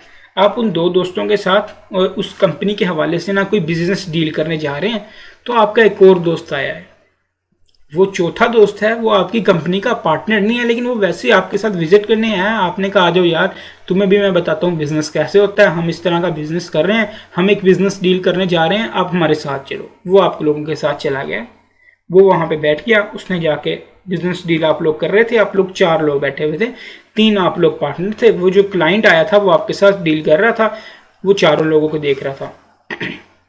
आपने उस क्लाइंट को नहीं बताया कि हम में से पार्टनर कौन कौन है। आपका और क्लाइंट का मामला ये था कि मैं अपने पार्टनर्स के साथ आ रहा हूँ, आके जो है वो आपके साथ बिजनेस डील करूँगा। अब वो जो आपका चौथा दोस्त है वो आपका पार्टनर नहीं है, ना आपने स्पोकन वर्ड का, ना आपने रिटन वर्ड का, ना आपने इम्प्लाइडली का, ना आपको पता है उसके बारे में। माफ़ कीजिएगा, लेकिन वो जो बंदा है वो आपके साथ, आपको होगा चौथा दोस्त चला गया। अब जब उस बंदे ने आप चारों के साथ डील की ना, तो उसने समझा ये जो चौथा बंदा है ना, ये भी इन लोगों का पार्टनर है। आपने उसे नहीं कहा किसी भी तरह से, ना आपने कोई कंडक्ट से जाहिर किया, आपने किसी भी तरह से कुछ भी नहीं कहा, लेकिन उसने समझ लिया वो पार्टनर है। अगले दिन क्या हुआ, वो जो आप लोगों का चौथा दोस्त है वो थोड़ा चिराग तबीयत का है, वो उस बंदे के पास गया, उसने कहा जो कल हम कॉन्ट्रैक्ट करके गए थे ना मेरे पार्टनर आपके साथ, उसने कहा जी हाँ करके गए थे, मैं, आप भी थे, आपके पार्टनर्स भी थे। कहता मैं उसकी एडवांस पेमेंट लेने आया हूँ, आप मुझे 10 लाख रुपए दे दें। उसने निकाल के 10 लाख रुपए उसको दे दिए, निकाल के 10 लाख रुपए उसको दे दिए। वो बंदा जो है, इस वजह से आप लोगों का पार्टनर बाय स्टॉपल या पार्टनर बाय होल्डिंग आउट, इसको हम कहते हैं, वो बन गया। इसकी डिटेल डिस्कशन स्टॉपल और होल्डिंग आउट क्या होता है ये तो हम जाके देखेंगे अपने पार्टनरशिप एक्ट में, लेकिन फिल वक्त आप ये याद रखें कि वो अपेरेंट अथॉरिटी के साथ पार्टनर बन गया। आप लोगों को पता ही नहीं है, आप लोगों को पता ही नहीं है कि वो बंदा क्या काम करके आ गया जाके हमारे बिहाफ पे। आप लोगों को पता ही नहीं है कि वो जो है वो अपने आप को पार्टनर बताता फिर रहा है आप लोगों का, सिर्फ आप लोगों के उसके साथ जाने की वजह से। अगर तो आप लोगों को पता होता कि ये आपके बिहाफ पे जाके पैसे लेने गया, ला के आपको दे देगा, तो वो तो इम्प्लाइड अथॉरिटी बन जाती ना। अगर आप लोगों को पता होता, अगर वो बंदा जो है वो 4th पर्सन आप लोगों को पता होता, वो पहले भी इस तरह के काम कर रहा है, आप लोगों के बिहाफ पे जाके पैसे लेता है, वो ला के आप लोगों को दे देता है, आप लोग किसी किस्म का कुछ सोचते ही नहीं है, आपने कभी उसको रोका ही नहीं किसी किस्म का ये काम करने से, वो रेगुलरली करता है, लोग भी समझते हैं ये आप लोगों का जो है वो एजेंट है किसी किस्म का। तो वो जाके इस तरह से आप लोगों को जो है वो पैसे दे देते हैं उस बंदे को, वो बंदा लाके आपको दे देता है। लेकिन इस केस में क्या हुआ, इस केस में उन लोगों ने उस बंदे को आपका एजेंट समझा, हालांकि वो आपका एजेंट नहीं है, ना एम्प्लॉयडली, ना आप लोगों को इस बात का इल्म है, लेकिन फिर भी वो एजेंट कंसिडर होगा। क्यों? क्योंकि थर्ड पार्टी ने किसी वजह से बिलीव किया, आपकी किसी हरकत की वजह से बिलीव किया कि ये आप लोगों का पार्टनर है, ये भी आप लोगों का एक एजेंट है, आपके बिहाफ पे इसने कॉन्ट्रैक्ट किया। जो पार्टनर्स होते हैं ना, वो आपस में एजेंट होते हैं एक दूसरे के। तो ये चीज़ जो पार्टनर्स आपस में एजेंट होते हैं, ये पार्टनरशिप वाला कॉन्सेप्ट ये हम पार्टनरशिप एक्ट में अच्छी तरह देखेंगे। फिलहाल आप पेरेंट अथॉरिटी को या ऑस्टेंसिबल अथॉरिटी को जो है वो समझें, वो क्या होती है कि उसको नहीं इल्म, लेकिन आप लोगों के किसी कंडक्ट की वजह से उसने थर्ड पार्टी ने अपने जहन में उसको आपका एजेंट समझ लिया और उसके साथ कॉन्ट्रैक्ट कर लिया, अब आप लायबल हो चुके हो। थर्ड पार्टी जो है वो आपको सू कर सकती है। जो जुर्माना होगा, आप थर्ड पार्टी को 10 लाख रुपए अदा करोगे, लेकिन आप चारों के बीच क्या है, आप जाके उस चौथे बंदे को पकड़ के मारते हो, उससे पैसे निकलवाते हो अपने, वो अलग बात है। लेकिन अब जो थर्ड पार्टी है वो आप चारों को सू कर सकती है और आप चारों ही जिम्मेदार होगे और आप बीइंग प्रिंसिपल भी उसके जिम्मेदार हो जाओगे। यही चीज़ पेरेंट अथॉरिटी में लिखी हुई है। The principal is liable to third party when third party has reasonable reasons to believe that agent has authority to act on behalf of principal। जो थर्ड पार्टी है उसके पास एक रीजनेबल वजह है, एक रीजनेबल वजह है ये बिलीव करने के लिए कि भाई ये इनका एजेंट हो सकता है। आप लोग चारों इकट्ठे गए थे, आप लोग हमेशा अपने एजेंट्स के साथ जाते हो, आप लोग चारों इकट्ठे गए थे, वो तीन आपके पार्टनर्स थे, तीनों आपस में एजेंट थे, लेकिन ये जो चौथा बंदा था एजेंट नहीं था, लेकिन चूंकि ये आपके साथ गया था, वहां पे आपने पार्टी को बताया भी नहीं कि भाई ये हमारा एजेंट नहीं है। पार्टी ने समझ लिया उस रीजनेबल रीजन की वजह से, ये रीजन बिल्कुल रीजनेबल है कि आप चारों साथ आए थे, आप चारों ने साथ आके कॉन्ट्रैक्ट किया था, ये वजह है, ये एक रीजनेबल वजह है जिसकी वजह से थर्ड पार्टी ने उसको एजेंट समझ लिया। that the agent has authority on to act on behalf of principal even though it might not be the actual case। हालांकि ये एक एक्चुअल केस नहीं है, ये एक्चुअल में आपका किसी भी किस्म से एजेंट नहीं है, लेकिन थर्ड पार्टी ने सोच लिया, समझ लिया कि ये आपका एजेंट होगा। unless the third party has the knowledge to the contrary, unless जो थर्ड पार्टी है उसको पता हो कि ये तीन लोग एजेंट हैं, ये चौथा इनका दोस्त है। अगर तो पार्टी को पता है ना कि ये तीन लोग एजेंट हैं, चौथा इसका दोस्त है, फिर तो कहानी ही खत्म है। फिर तो अगर चौथा बंदा थर्ड पार्टी के पास आएगा, वो कहेगा भाई आप तो उनके दोस्त हो, आप तो उसके एजेंट हो ही नहीं, तब प्रिंसिपल लायबल नहीं होगा बिल्कुल भी।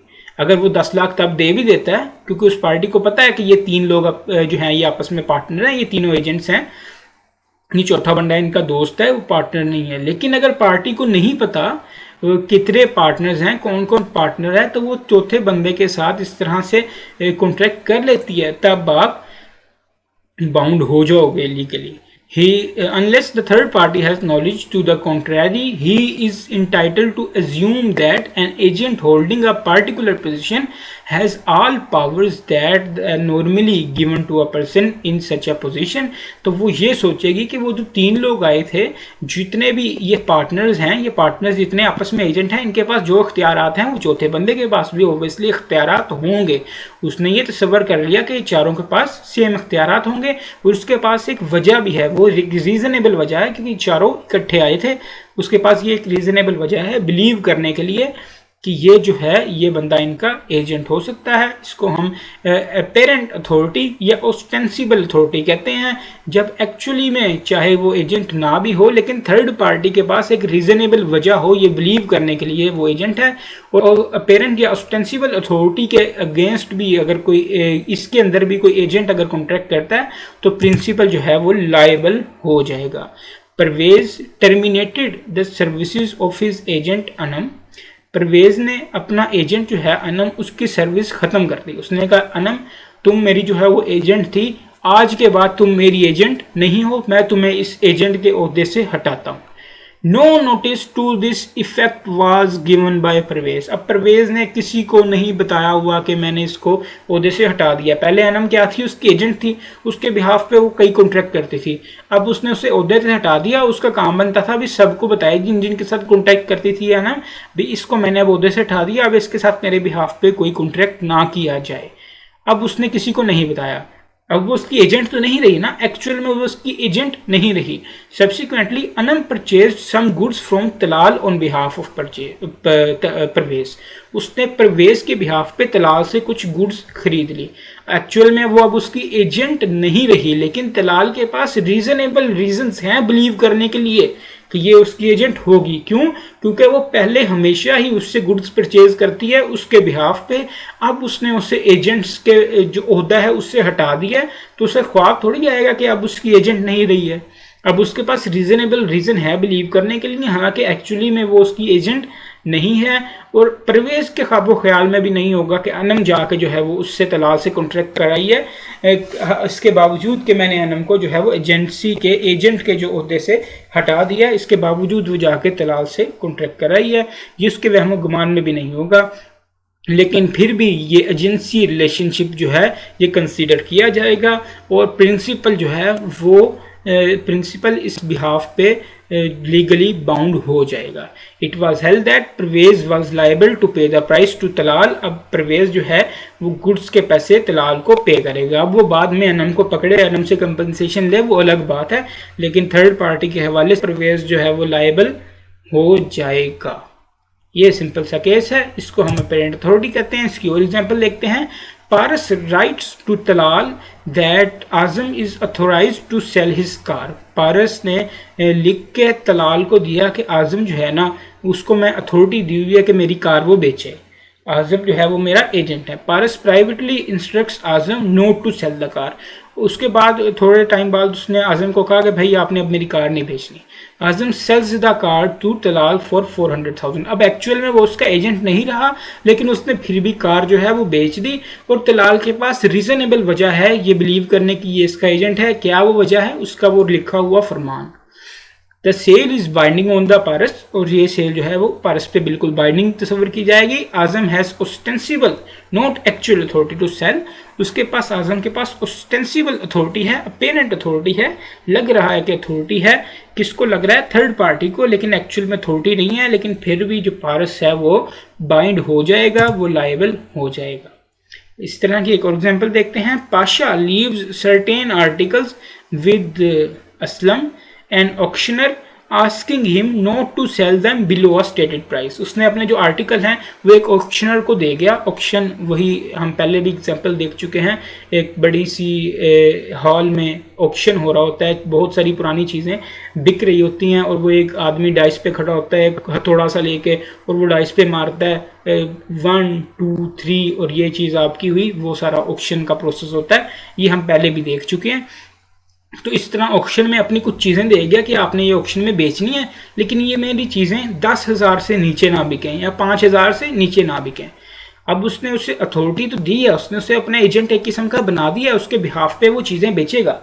लेकिन उसने क्या कह दिया है कि आपने एक लिमिट लगा दी है कि इससे नीचे नहीं बेचनी, लेकिन अब वो क्या करता है, उससे नीचे बेच देता है। माफ़ कीजिएगा, उससे नीचे जो है वो बेच देता है। अब क्या होगा? उसके पास अथॉरिटी थी उससे नीचे नहीं बेचनी, लेकिन जिसने खरीदी है उसको इस चीज़ का इल्म नहीं था। एक्चुअल में वो उसका एजेंट नहीं था उस फिक्स प्राइस से नीचे बेचने के लिए, उस फिक्स प्राइस से ऊपर बेचने के लिए एजेंट था, जो उसने प्राइस बताया था कि इससे कम पे नहीं बेचनी। अब वो इससे कम पे बेच सकता है। अगर वो इससे कम पे बेच देता है तो थर्ड पार्टी है वो तो दोनों को सू कर सकती है। लेकिन चूंकि तारिक जो है पाशा ने कहा था असलम को कि आपने इससे नीचे नहीं बेचनी, तो वो कॉन्ट्रैक्ट को बिल्कुल ख़त्म कर सकता है। किस तरह से? Pasha leaves certain articles with Aslam and auctioneer asking him not to sell them below a stated price. Aslam sells the article to Tariq below the stated price. Tariq knows of Pasha's instructions through Aslam. अब तारिक के पास वजह क्या है? तारिक के पास जो है इस केस में तारिक के पास इंफॉर्मेशन है, उसको ये पता है कि उसने असलम को मेरे सामने कह के गया था कि इस प्राइस से कम पे नहीं बेचनी, वो उस प्राइस से कम पे उसको खरीद रहा है। हमने क्या पढ़ा था अपनी प्रोविजन में? अनलेस, ये देखें ऊपर आप इसी स्लाइड पे जो फर्स्ट पैराग्राफ है उसकी फोर्थ लाइन देखें, फोर्थ लाइन का मिडल देखें। Unless the third party has knowledge to contrary, यहां तक के थर्ड पार्टी को पता हो कि इसकी ये अथॉरिटी है, इसने ये अथॉरिटी से नीचे चीज नहीं बेचनी।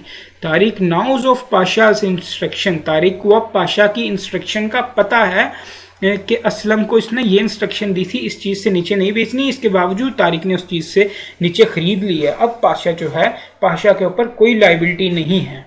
अगर तो उसको ना पता होता तो हम कहते हैं ये ऑस्टेंसिबल अथॉरिटी है और उसने बेच दिया है, अब जो है वो लाइबल हो गया पाशा, ऑस्टेंसिबल अथॉरिटी में लाइबल हो गया। लेकिन उसको चूंकि पार्टी को पता था, ये ऑस्टेंसिबल अथॉरिटी की एक बहुत इंपॉर्टेंट कंडीशन है, इसको आप हाईलाइट कर लें, इसको नीचे अंडरलाइन कर लेंगे, unless the third party has knowledge of to the contrary, ये जो लाइन लिखी हुई है इसको अंडरलाइन कर लें कि अगर थर्ड पार्टी को पता होगा तो ऑस्टेंसिबल अथॉरिटी जो है वो स्टैंड ही नहीं करेगी।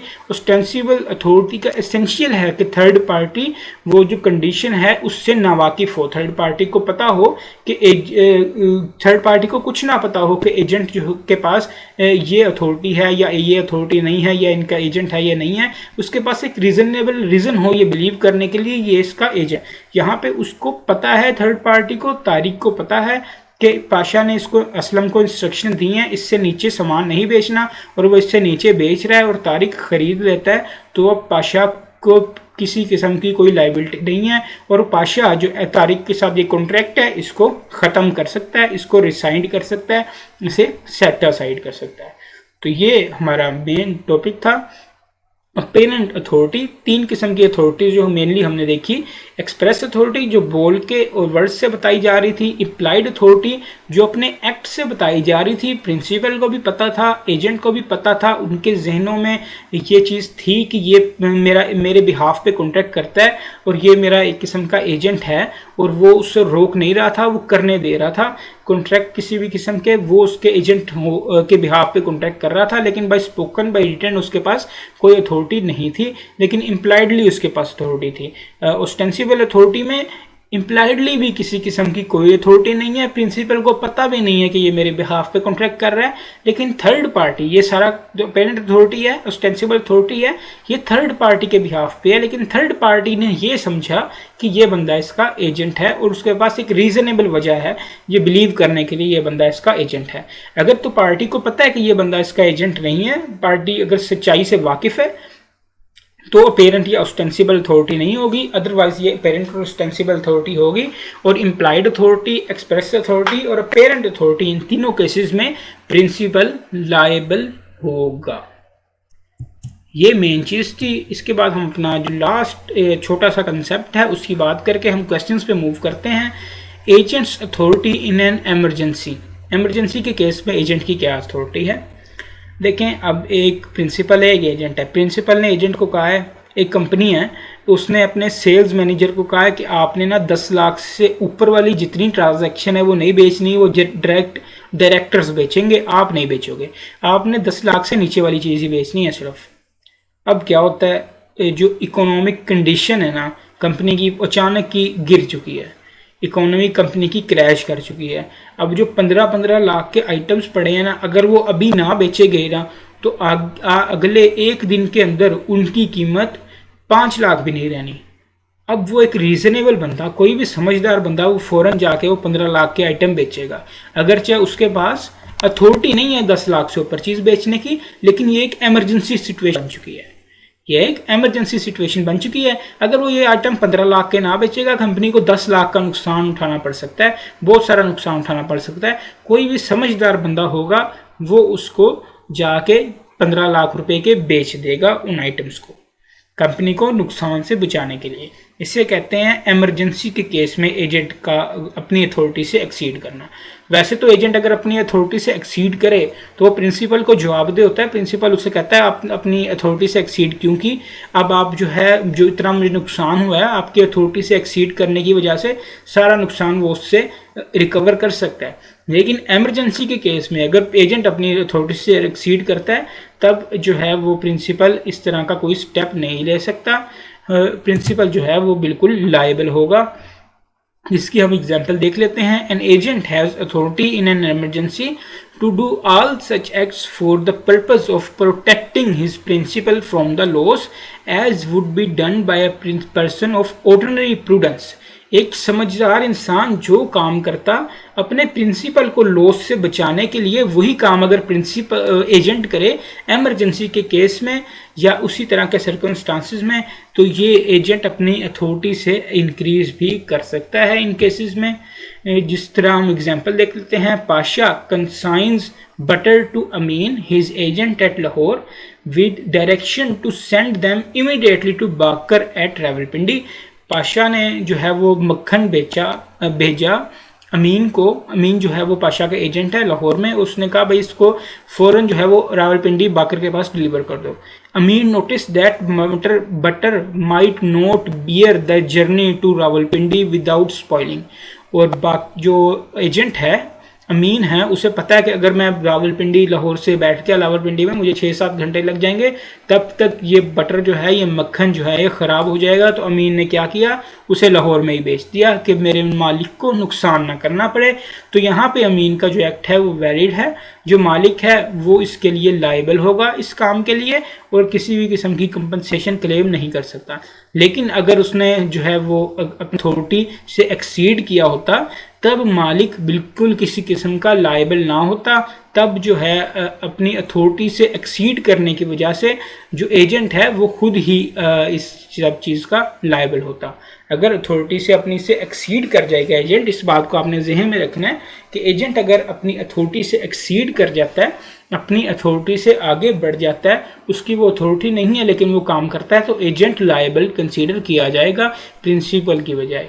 लेकिन अगर वो अथॉरिटी से एक्सीड जो है वो इमरजेंसी के केस में करता है तब एजेंट को लायबल कंसीडर नहीं किया जाएगा। ये हमारा आज का आखिरी कंसेप्ट था। इसकी एक और एग्जांपल बिल्कुल इसी तरह से, Pasha consigns furniture to Abid his agent at Lahore with directions to send the items immediately to Babar at Rawalpindi. बिल्कुल वही केस है, बस बटर की जगह फर्नीचर आ गया। Abid thought the furniture might not fetch good price at Rawalpindi and sold the furniture in Lahore. अब उसने सोचा कि रावलपिंडी में हो सकता है कि गलत प्राइस कम मिले, हो सकता है। कोई भी किसी किस्म की इमरजेंसी यहाँ पे हुई नहीं, फर्नीचर उसके पास आराम से आया। उसको इंस्ट्रक्शन ये थी रावलपिंडी में जाके सेल कर दो। उसने यहाँ बैठ के सोचा कि शायद रावलपिंडी में ना बिके, सस्ता बिके, इतना महंगा ना बिके, प्रॉफिट ना आए, मैं इधर ही बेच देता हूँ। किसी किस्म की कोई इमरजेंसी सिचुएशन यहाँ पे नज़र नहीं आ रही, जिसकी वजह से आबिद का एक्ट जो है वो वैलिड नहीं है। कोई रियल इमरजेंसी नहीं थी जिसकी वजह से Abid himself will be liable to his agent, और अपने एजेंट को जवाबदेह होगा, अपने एजेंट को जो है वो कंपनसेशन क्लेम करेगा। उसका एजेंट जो है वो उससे कंपनसेशन क्लेम करेगा।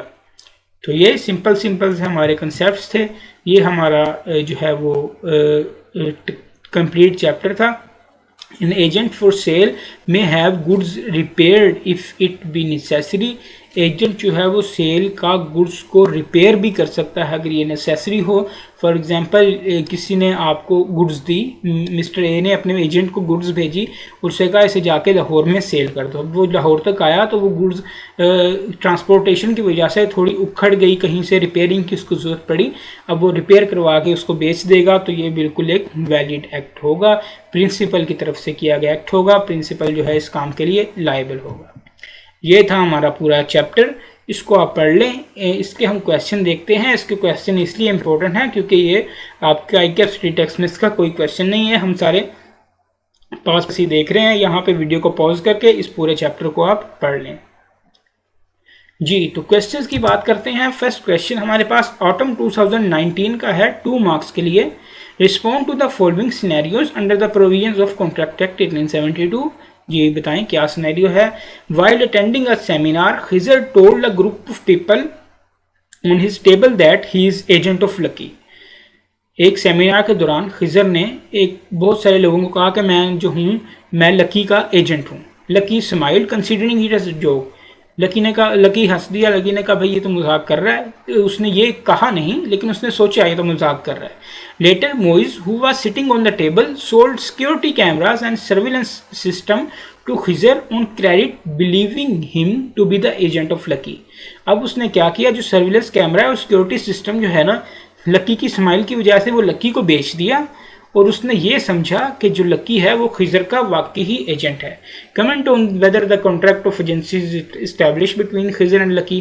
तो अभी हम ये बात पढ़ के आए हैं ऑस्टेंसिबल अथॉरिटी में कि जो थर्ड पार्टी है उसके पास रीजनेबल रीज़न है बिलीव करने के लिए कि ये इसका एजेंट है।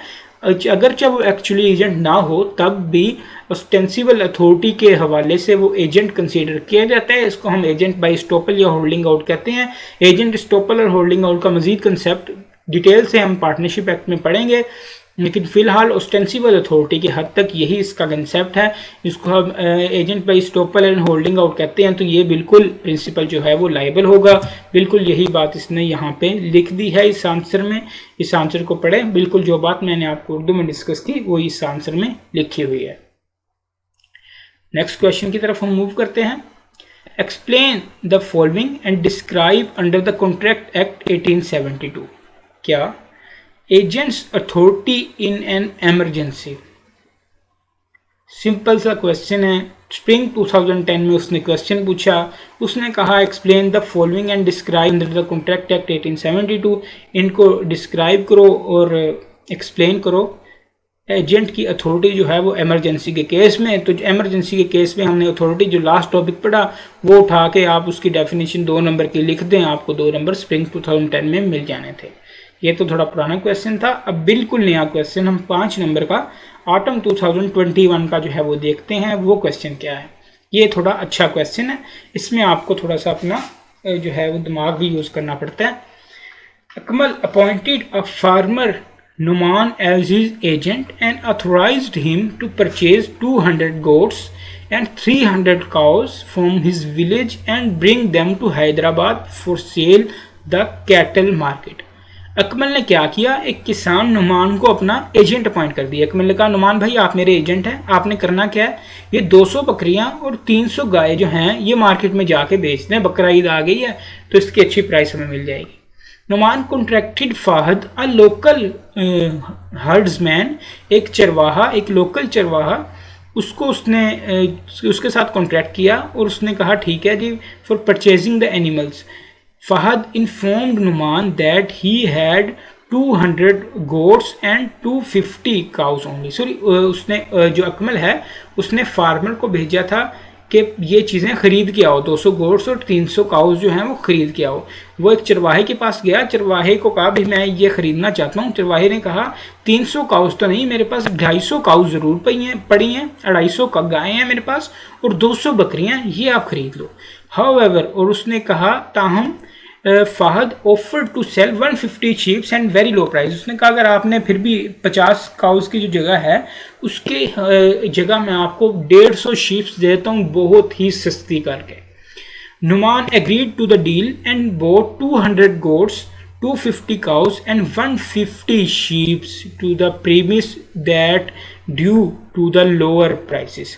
उसने कहा ठीक है भाई, वो 200 बकरियां, 250 गाय और 150 जो है वो भेड़ें ले गया। 200 बकरियां और 300 गाय उसने लाने का कहा था, लेकिन वो 200 बकरियां, 250 गाय और 150 भेड़े ले गया। Akmal would earn huge profit on sale of sheep. Akmal जो है वो बहुत सारा मुनाफा कमा सकता है शीप्स को सेल करके। Subsequently he brought all the animals of Hyderabad as required by Akmal. वो सारे जो एनिमल्स हैं वो हैदराबाद ले आया। Under the provision contract act हमसे क्या पूछा गया है?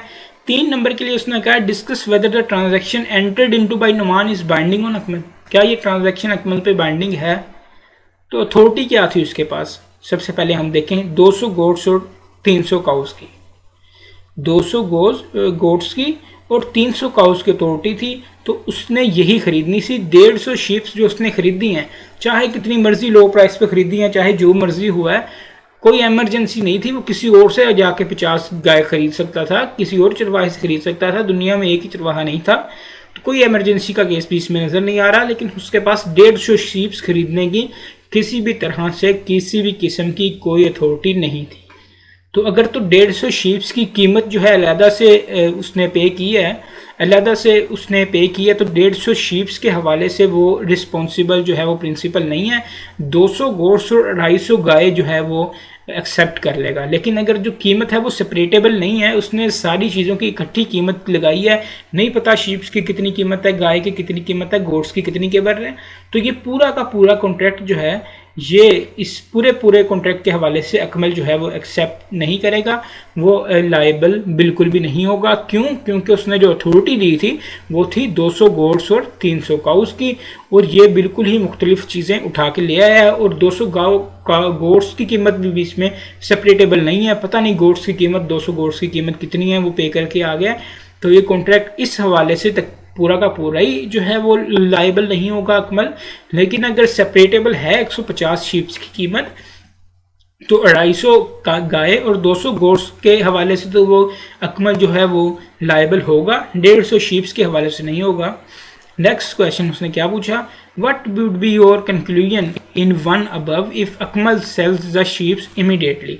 उसने कहा अगर आपकी क्या कंक्लूजन होगी अगर अकमल जो है उसी वक्त शीप्स को बेच दे। अगर तो अकमल के पास शीप्स आई और वो फ़ौरन शीप्स बेच दी तो इससे तो यही जाहिर हो रहा है कि अकमल ने उसकी शीप्स वाली जो है वो परफॉर्मेंस को एक्सेप्ट कर दिया, उसको रेटिफाई कर दिया, उसने गलत काम किया। लेकिन अकमल ने कहा चलो खैर है, तुम मेरे किसान हो, मेरे एजेंट हो, तुमने मुझे फ़ायदा पहुंचाने के लिए काम किया है, मैं इसको कबूल कर लेता हूँ।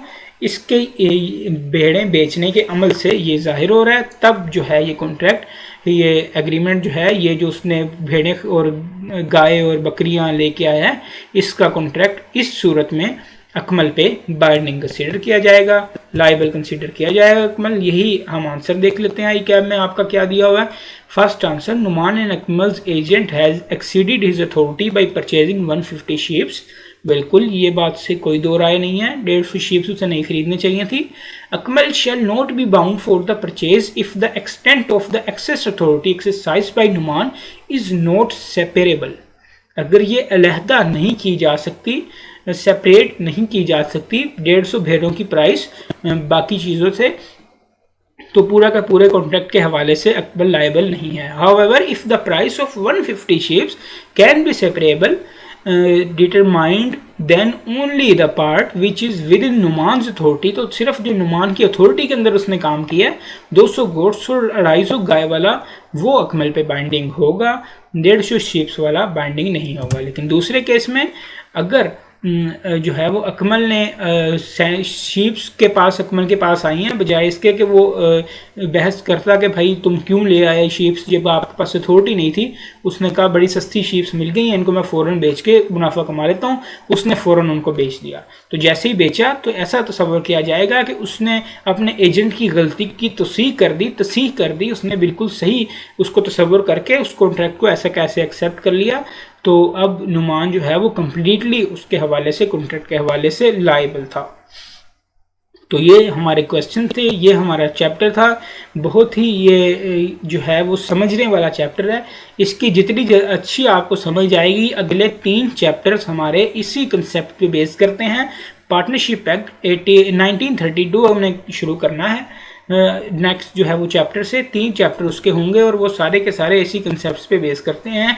इसकी आपकी अंडरस्टैंडिंग लाजमी है, याद करने वाली तो बिल्कुल थोड़ी सी चीज़ है। डेफिनेशंस ये हैं 3-4, वो आपने याद करनी है, लेकिन मेन आपकी अंडरस्टैंडिंग होनी चाहिए। क्वेश्चंस आपने जो है वो अंडरस्टैंड करके, एग्जांपल्स को अंडरस्टैंड करना है, क्वेश्चन थोड़े सॉल्व कर लेने हैं, और फिर आपने परसों जो है अपना टेस्ट लाजमी देना है इस चैप्टर का। कहीं आप टेस्ट दे रहे हैं, कल हमारा टेस्ट डे होगा, परसों इंशाल्लाह नेक्स्ट लेक्चर के साथ मुलाकात होगी। तब तक के लिए अल्लाह हाफिज़।